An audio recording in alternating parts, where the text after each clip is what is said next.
I'm a plumber by trade. I live in Melbourne, Victoria, Australia.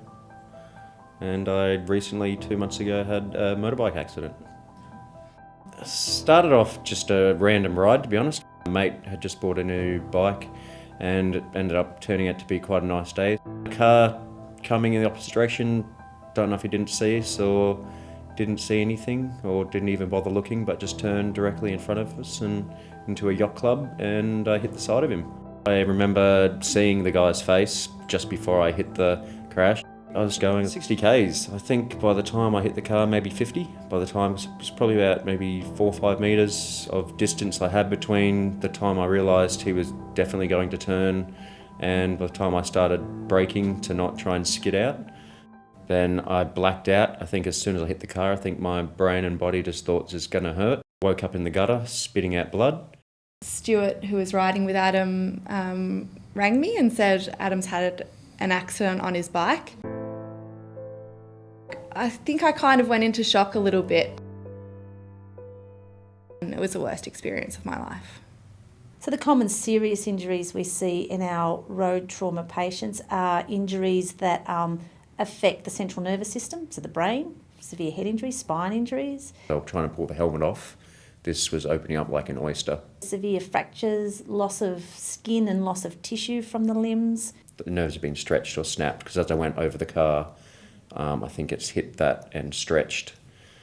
They could be the life-threatening injuries to the chest and the abdomen, such as bleeding, punctured lungs, ruptured abdominal organs. I just remember just more blood coming out of my mouth because I'd put a rib through a lung, and then I passed out again and woke up Monday at 5 o'clock and asked the nurse what time it was Saturday, and she said, "No love, it's Monday."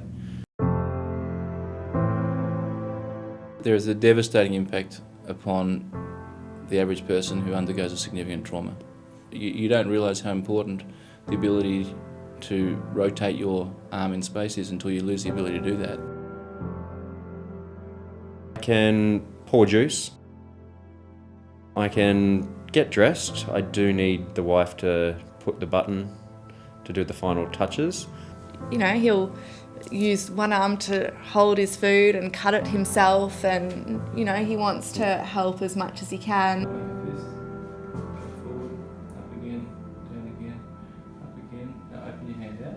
It's often assumed that